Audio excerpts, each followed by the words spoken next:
Hey everyone, Harris Rubenstein here for NBA Now. We're about 21 games into this season, and we've had plenty of great players so far this season, but we've also had plenty of players who have been under the mark this year. So without further ado, let's get into our top 10 most disappointing NBA players so far this season.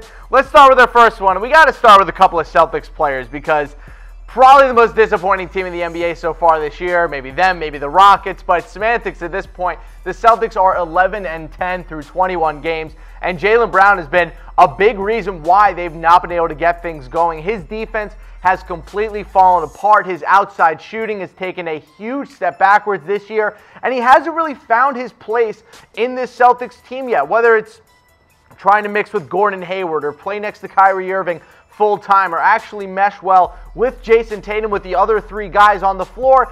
It simply hasn't happened yet so far for the Celtics team or for Jaylen Brown. Now everyone's saying trade Jaylen Brown this, trade him that. I wouldn't do it at this point. You got to let this team figure it out before you blow it up. But it's almost already December, and with the trade deadline starting to creep around, you got to be thinking, how much longer will Jaylen Brown be in Boston? That remains to be seen, but he's got to step his game up if the Celtics want a chance to hit that 60-game marker. Let's go to another Celtic. How about Gordon Hayward?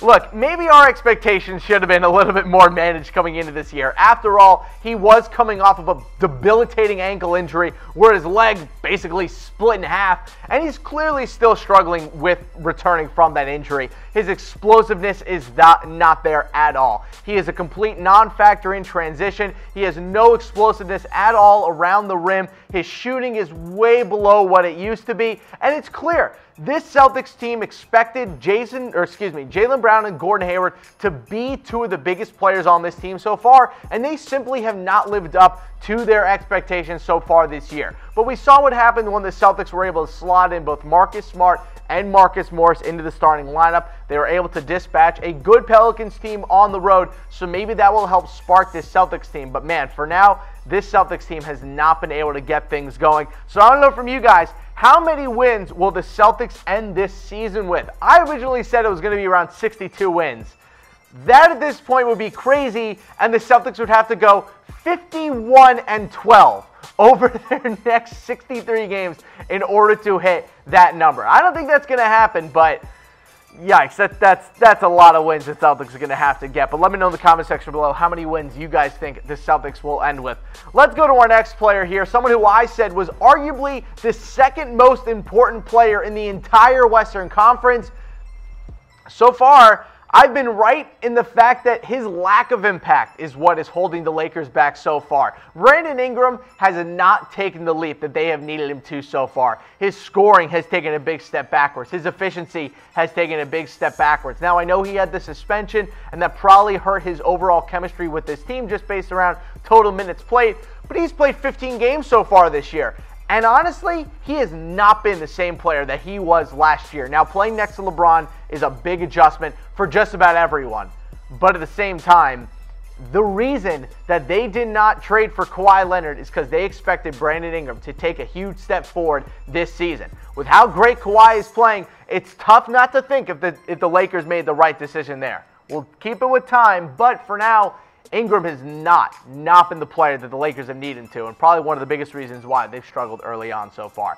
Let's talk about Aaron Gordon of the Orlando Magic, who have been one of the more surprising teams of the NBA season so far. They've actually played some really close games with some really good teams. I mean, hell, they brought the Warriors to their knees the other night, but it hasn't been because of Aaron Gordon, which is so strange because he's the highest paid player on the entire team. In fact, in that Warriors game, Aaron Gordon had 0 points. How is that even possible? Aaron Gordon is a very good young player, but so far, his points per game is down this year, his rebounds per game is down this year, while his overall field goal percentage is up, his three-point percentage is down. It's very interesting to see how the rest of the Magic have gotten better, yet Aaron Gordon has somehow gotten worse. And that's something I don't think anyone would have expected coming into this year. Shout out to you, Nikola Vucevic, who has been fantastic this year. NBA All-Star Nikola Vucevic. But for now, Aaron Gordon has simply not been the player that the Magic need him to. It's weird that the Magic are this good anyway, but if they want to make a run to the playoffs,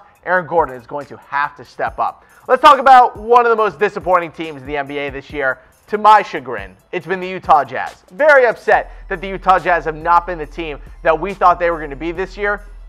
And Donovan Mitchell, unfortunately, has been a pretty big part of that. Now, his points per game are actually up from last year, but what's way down, his shooting percentage is way down. His three-point percentage is way down. His true shooting percentage is way down. His offensive and defensive efficiencies are all way down from where they were last year, and that's a big reason why the Jazz have struggled so far this year, along with their weird, just disappearing of one of the best defenses in basketball. Donovan Mitchell has not been the same player that he was last year. Points per game, it's there, but playmaking and efficiency, big step backs for Donovan Mitchell so far this year.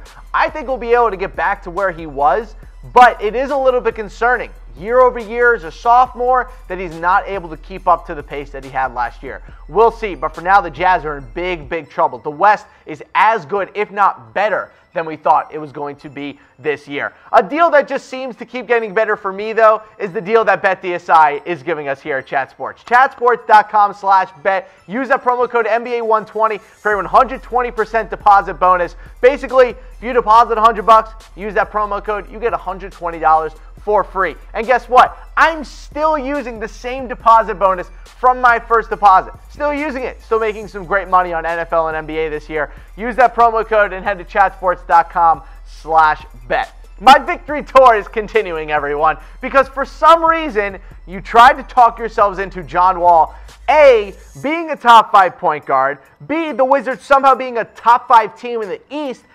Wild. What happened? Exactly what I told you. He's fighting with teammates again. It's not working with Scott Brooks. Him and Bradley Beal still hate each other because guess what? After 6 years of not liking someone, usually adding Dwight Howard to the mix does not make you instantly like someone else.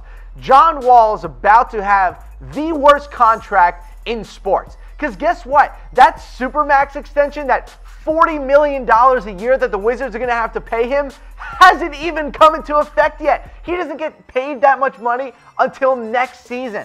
What the Wizards are going to do with this team is unfathomable. And what they have done with it since then, since they've gotten John Wall, is even more crazy. They've not been able to build a winner around John Wall for the almost decade that he's been in Washington. The guys they have brought in to play next to him all don't like him. They haven't worked with him. He's gone through so many head coaches at this point. So the real question is, what do you do with John Wall? Sure, his numbers are nice, and every other game, he still looks like one of the best point guards in basketball, but here's the problem. You can't build a winner around him. That is very clear.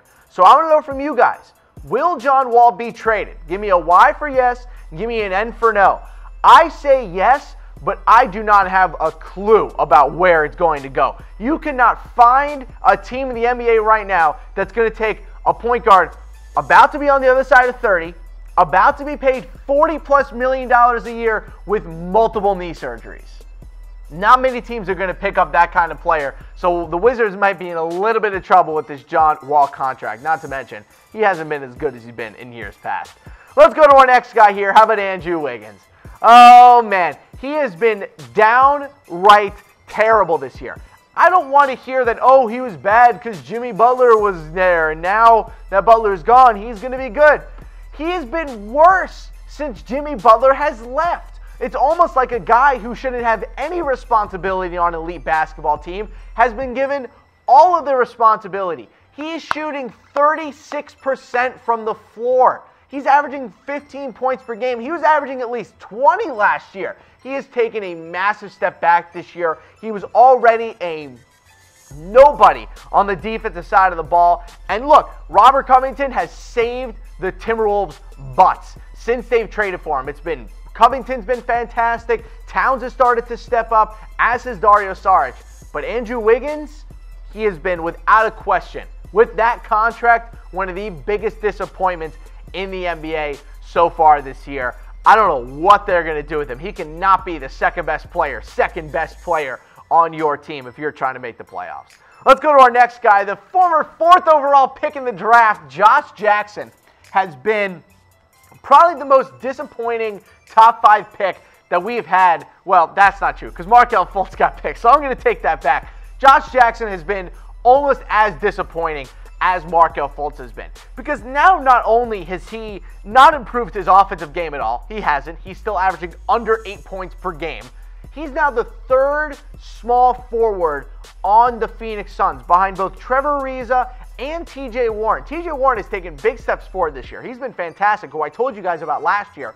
But Josh Jackson, the defense now isn't what it used to be. He still can't shoot, and he has not gotten any playing time at all. Whether that's because of his on-court play or just because, it's a new head coach and he's trying to play his guys, it doesn't matter. Josh Jackson has not played well at all this year. And whether or not he ends up getting any sort of minutes for the rest of the year remains to be seen. But averaging those numbers, I'm not surprised at all that the Suns are trying to keep him on the bench as much as possible. One thing that you guys should wear as much as possible, though, are these Mizzen and Main shirts. Head to www.comfortable.af. Ladies and gentlemen, it is holiday shopping season. And guess what? Some people this time of year, they don't like getting clothes. I used to hate getting clothes until my mother last year bought me my first Mizzen and Main shirt. And ever since then, I just can't stop asking for them. Get a Mizzen and Main shirt for the holiday season. Buy one for your dad. Buy one for your brother. Hell, buy one for your girlfriend. My girlfriend wears my Mizzen and Main shirts all the time. They're insanely comfortable. They're a perfect holiday gift for this season. Comfortable.af, because these shirts, they are comfortable as F. Let's go to our last couple players here. Let's start with Myles Turner. Disappointing is a weird word for him because he wasn't that great last year. I say disappointing with Myles Turner because they expected him to take a huge step forward. Such a big step forward, in fact, that they gave him a new 4-year, $70+ million contract at the start of this season. And he's been basically the same player as last year, if not worse. The offensive game is not taking a step forward. His defense is still good around the rim, but the Pacers needed more. And I think what we've seen so far with this Pacers team this year, Victor Oladipo is great. They've added a couple nice players off the bench, but they need more out of their starting unit. And Myles Turner was a guy that they needed more out of. He just isn't quite there yet, but I'm still going to give him the benefit of the doubt. He has so much potential and so much talent. Hopefully he lives up to that contract. Last but not least, could anyone be more disappointing at this point than Markelle Fultz? Now, I want to go on the record and say this. I feel horrible for Markelle Fultz. I do. Clearly, there is something going on here, both physically and mentally, that we just do not understand. But at the same time, you still need to judge him next to other NBA players. And when you're getting made fun of on Thanksgiving night football by a wide receiver making fun of your free throw, man, it doesn't really get much lower than that, does it? Like, that's rock bottom. That is rock bottom. Now they're talking about demanding a trade, and now it was his trainer's fault, and now there's some mysterious ATV injury that happened while he was still in college. This is a whole mess. I feel bad for the Sixers. I feel bad for Fultz. I feel bad for NBA fans who have to continue to hear about this malarkey. It is awful. It is a terrible situation all the way around. So I don't know if you guys, will Markelle Fultz ever make an All-Star team?